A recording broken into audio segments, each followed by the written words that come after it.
फलचार वचनम उमाष्टम शोक विनाशकारकम नमामि विघ्नेश्वर सर्वपादमंगम। मंच पर विराजमान व्यासपीठ पर हमारे परमादरणीय परम सम्माननीय महंत श्री विचारदास जी महाराज, विचार राम जी महाराज, हमारे सरे मंदिर से प्रेमनाथ जी और धनानी मठ के महंत गोपाल भारती जी, हमारे कोटेश्वर के पीठाधीश्वर योगीराज सत्यम गिरी जी। देखिए कि आप लोगों ने 7 दिन भागवत कथा यहाँ सुना है। हमारे संतोष जी भी संचालन कर रहे हैं। समस्त बंधुओं और देवियों सज्जनों, 7 दिन तक आपने भागवत कथा को श्रवण किया। यहाँ पर संतों के दर्शन भी हुए। गोकर्ण ऋषि से लेकर परीक्षित तक महाराज ने पूरा अपनी कथाओं को वर्णन किया। हमेशा से जीवन में जो समाज है हमारा, और जो समाज की जिस तरह से हमारी रचना हुई है, उस समाज में हमें जीवन में हमें जीवन जीने के लिए और व्यवस्थित जीवन जीने के लिए संत की आवश्यकता होती है। साधु की बहुत जरूरत है। देव जो है वो कृपा करते हैं, संत सतमार्ग पर लेके चलते हैं। बहुत से इस क्षेत्र के अंदर में शिक्षा की कुछ कमी है, तो मेरा विशेष रूप से आग्रह रहेगा कि महाराज ने यहाँ पर मंदिर का बहुत अच्छा जीवनोद्धार किया। यहाँ स्कूल जो है विद्यालय को खोलने का जरूरत है। कुछ विद्यालयों का महाराज के प्रयास से शुरू होगा, तो शिक्षित होगा तो समाज बहुत सारी चीज़ों जो हमारी कुरीतियाँ हैं उनके अंदर भी निवारण होगा। और एक अपने अंदर में समन्वय होना भी बहुत जरूरी है। ये समरसता और समन्वय नहीं होगा तो जीवन में बहुत सारी चीज़ जो आपस में हम लोग वैर को लेकर, आपस में दुश्मनी को लेकर एक दूसरे के प्रति जो है हृदय रूपी मंच पर आने का जरूरत है। एक मान लीजिए कि हमारा प्राचीन युग में जो है भगवान राम ने जो सब्जी के बेर भी खाए, तो वो जो एक साधारण मिलनी के रूप में, तो आपस में हमारा जो है बेटी रोटी का संबंध रखना है नहीं रखना वो आपका अलग विषय है, वो नहीं है। और आजकल तो बहुत सी चीज़ ऐसी घटना भी हो रहा है, तो मैं उसको मैं ये भी कहता हूँ आपस में प्रेम भाव रखना चाहिए। कि जो भी हमारा पहले हम लोग जब छोटे छोटे थे तो अपने गांव में, क्योंकि हमारा भी जन्मभूमि इस गांव के पीछे ही है, तो हमारी माता जी पिताजी बोलते थे कि तुम पहले बिजली के घर जाओ, वो आपके धर्म की बहन बनाई हुई है, उसका आशीर्वाद हो, दिवाली पर होली पर कपड़ा देकर आओ। तो ये पहले बड़ा प्रेम आपस में बड़ा समन्वय होता था। आपस में सभी लोगों के अंदर मिलके सब लोग बड़ा भाव से रहते थे। तो हमने अभी मैं देखता हूँ कि इस समय में कुछ भाई भाई में भी वैर हो गया है। जब कुछ पैसे आते हैं तो बहुत सारी प्रकार की विकृतियाँ भी आ जाती है। तो जो भाई भाई है आपस में भी, उनमें भी कुछ और कुछ डिस्ट्रीब्यूट हो जाता है आपस में, कुछ लेकर कुछ चीज़ों को लेकर। तो संत का जो है ये कार्य अपना निश्चित रूप से, जहाँ मैं पहले भी बोला था कि जहाँ पर संत होता है वहाँ सनातन धर्म बसता है। और हम सत्कर्म पर चले, सत्मार्ग पर चले, तो हमारी सनातन परंपरा जो है वो हमारी रहती है। किसी ने हमें कुछ अभी कहा कुछ कि महाराज जी पहले ये थे वो थे, हमने बोला कि राष्ट्रीय कवि दिनकर हुए हैं, उन्होंने एक पंक्ति बोली थी कि एक पापी का भी भविष्य होता है और एक संत का भी अतीत होता है। तो अतीत में हम क्या थे क्या नहीं थे उस विषय को छोड़ देना है। अब हम कौन से कर्म कर रहे हैं। हमारा जो सत्मार्ग पर संत के रूप में महाराज जी देखिए यहाँ पर कोटेश्वर भगवान का स्थापना, भारतेश्वर महाराज जी का और पंचमुखी हनुमान जी का स्थापना कर रहे हैं। तो बहुत सारा चीज़ों को लेकर जो महाराज जी ने यहाँ पर जो है वो स्वरूप को विकसित किया है। अभी महाराज विचारानंद जी यहाँ पर कथा कर रहे थे, भागवत कथा। तो निश्चित रूप से मैं एक ही बात बोल सकता हूँ कि हमने जो है विचार नहीं किया था कि नवरात्र में यहाँ रहना है। महाराज ने भी नहीं सोचा था कि नवरात्र को लिए हमको यहाँ कार्यक्रम करना है। परिस्थितियाँ भी ऐसी थी कि अभी बहुत समय के बाद यहाँ पर अकाल वगैरह पड़ रहा है, खेतों में इसमें बाजरी वगैरह खड़ी है, वो फसल जो है थोड़ा सा भी मतलब अच्छा फसल तैयार हो गया है, तो उसको काटने में लोग खेतों में ज़्यादातर जो है समय दे रहे हैं। उनको लगता है कि बारिश आ गया, कुछ आंधी या तूफान आ गया तो हमारा बहुत बड़ा नुकसान हो जाएगा।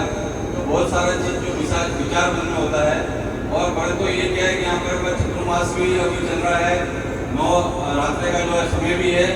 तो हमेशा से समय तो एक तरह से परिस्थितियाँ जो भी हो सकता है कि परिस्थितियाँ विपरीत हो, परंतु समय हमेशा अच्छा है। समय जब संत हमने को विचार करता है कि निश्चित रूप से कोई अपने मन में धारणा करता है तो वो हमारा समय जब अच्छा हो जाता है। तो तो महाराज जी ने बहुत अच्छा सोच के समझ कर ये निश्चित किया था कि यहाँ पर जो है लोगों को मन में एक तरह से हम लोग कुछ कार्यक्रम की श्रृंखला शुरू करें, कुछ परंपराओं को शुरू करें। तो ये अच्छी बात है महाराज श्री ने शुरू किया, हमारे सत्यम गिरी जी ने, कि यहाँ पर जो है धीरे धीरे जो है बहुत से सारी व्यवस्थित हो रही है। मैं कुछ हमारे गांव में हमने सबसे पहले हमारे जो तिलवाड़ा गांव था उसमें बहुत सी घटना हो रही थी, मृत्यु हो रही थी, मौत हो रही थी। कोई कुएं में गिर जाता था, कोई किसी को धक्का दे दिया, किसी का कत्ल हो गया। रात को उसमें कोई गांव में निकलना कुछ करते थे लोग कि भाई यहाँ तिलवाड़ा गांव में लूट ले मार दे। तो मेरे मन में सबसे पहले आया कि चंडी एक्ट करवाओ। तो मैंने वहाँ पर सबसे पहले चंडी एक्ट का वहाँ पर किया। तो वहाँ पर कुछ निवासी और राजपूतों को लेकर बड़ा आपस में कुछ विवाद था। जो केदारा मंत्री जी था उसका भी भाई का कुछ बद वगैरह हो गया, कत्ल हो गया था, किसी उनका कारण रहा, कोई भी कारण रहा होगा। तो आपस में लोगों को बैठ के कुछ समाधान अपना भी किया, परंतु मेरा नाम जुड़ गया, उसके साथ में मेरा नाम जुड़ गया। तो यहाँ लोगों ने बोला कि महाराज ऐसा कुछ काम कर रहे होंगे। तो यहाँ भी कुछ घटना थी, वो मेरे सामने लेके आए। मैं बोला भाई ऐसा काम तो करता नहीं हूँ, मेरा काम थोड़ी ये काम करना है। आपस में कोई भाई किसके लिए लड़ाई है, कौन सा विषय है, क्या मुझे कुछ जानकारी भी नहीं है, तो मैं उसको कैसे समाधान कर सकता हूँ। क्योंकि ये परंपरा रही है कि प्राचीन काल में महाभारत से लेकर रामायण से लेकर आपस में हमेशा से भाई भाई से जो प्यार रखता है। और ये व्यक्ति के स्वभाव में जहाँ भी शक्ति होती है, प्रतियोगिता होती है, एक दूसरे की जो है उसको अपना, तो आपस में आप लोग जो भी समाधान है, तो हमारे संत जी हमारे जो है सत्य सनातन धर्म का स्वरूप यहाँ पर सत्यगिरी जी महाराज, इनके हाथों से बहुत सारी चीज़ों में समाधान हुआ है। हमारे तिलवाड़ा गांव में भी मंदिर की प्राण प्रतिष्ठा थी, तो बड़ा विवाद था आपस में। तो महाराज जी ने आके जो है दोनों ठाकुरों को समझा के समाधान किया। तो मैं महाराज को ये समझता हूँ कि महाराज जो है ये जो महाराज जी है सत्यानंद जी, ये समाधान करेंगे। मेरा इसमें किसी प्रकार के योगदान नहीं, मैं तो बहुत दूर रहता हूँ। यदि यहाँ पर भी अपना जो है मैं कुछ ऋण होता है आदमी का, कि बहुत से प्रकार का ऋण होता है, उन ऋणों को चुकाने के लिए बार बार जब तक मेरा शरीर है, तो मैं जब तक यहाँ पर आता रहूँगा, मैं ये सोचता हूँ। तो बहुत ऐसा मेरा मन है। इसलिए महाराज जी ने जब बोला कि महाराज मैं तो ऐसे महाराज का दर्शन करने के लिए यहाँ आया था, महाराज बोले इस बार नवरात्र के लिए कार्यक्रम रख देते हैं। मैं बोला रख दो। तो मैं बाद में भूल गया। तो 24 तारीख को फोन आया कि मैंने कार्यक्रम रख दिया है। तो मैंने बोला भाई मैं तो सोचा भी नहीं मुझे यहाँ रहना है कि नहीं रहना है। तो महाराज जी बोला रख दिया।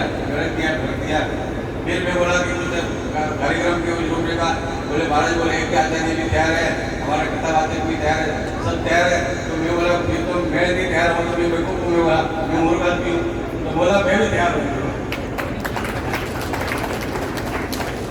तो ये जो है जो महाराज इनका नाम ऐसा गुण, मतलब जो विचार बिना विचार के किया और ये विचार बन गया। महाराज ने बहुत अच्छी कथा कही। महाराज अंतिम जब प्रसंग सुना रहे थे, तो ये जन्मेजय ने यज्ञों का पूरा विनाश करने के लिए किया। तो बोलते कि इंद्र जो है वो जाके वो दशरथ नाग जो इंद्र के उसमें लपेट गया था। तो उसमें विशेष रूप से आज भी जब आपको कभी सांप का भय लगे मन में अंधेरे में, और ऐसे भी कोई सांप सामने आवे ऐसा अंधेरे में, तो आस्तिक मुनि का नाम लेंगे तो आपका कुछ मन आस्तिक मुनि नमो बोलेंगे। तो आस्तिक मुनि ने ही सभी नागों को बसाया था। तो ऋषि का नाम आस्तिक मुनि था, भारत सिंह ने बताया भागवत में। तो आस्तिक मुनि की वजह से सांप जो है वो अपना जो सपना में भी बहुत से लोगों को डर लगता है। बहुत से लोग बोलते हैं सपने में क्यों डर लगता है। तो कुछ ऐसे राजपूत है जो पहले जमाने में शर्म जाती भी कुछ ऐसी जो था, तो वो आपस में बड़ी लड़ाइयाँ हुई है। तो खून क्या आता है, तो उसमें वो अभी भी ऐसा लगता है कि डर लगने के लिए आ रहा है। तो आपस में क्या होता है कि भाई आजकल तो क्या ये टेस्ट में बात साबित भी हो गई है। तो इसीलिए आपका 10-20 पीढ़ी कितना भी हुआ, तो आपने कोई सांपों की जातियों को मारा या उनको युद्ध में हराया, तो वो भी आपको डर रहना चाहते हैं। तो सपने में कोई चीज़ है तो पूर्व में कहीं घटना हो चुकी है, तो इसलिए वो सपने में आते हैं। तो बहुत सारी चीज़ें हैं जीवन के अंदर में, ये हमेशा से जो भी अतीत में घटनाएं कुछ घटित होती है, तो वो जीवन में कहीं हमारे जीवन में प्रभावित होता है, तो कहीं जरूर होता है। परंतु सबसे बड़ी बात है कि संत के जहाँ पर चरण पड़ते हैं, संत जहाँ निवास करता है, शिक्षा है, समन्वय है, समरसता है, इन्हीं सभी विषयों को लेकर संत काम करेगा, तो निश्चित रूप से समाज में जो है एक बहुत बड़ा जो है परिवर्तन आएगा। और विशेष रूप से समाज को भी जो है संतों का आदर करना है, सम्मान करना है, और साथ साथ में भगवान का भजन करना है। हरि ओम, जय हो, हर महादेव।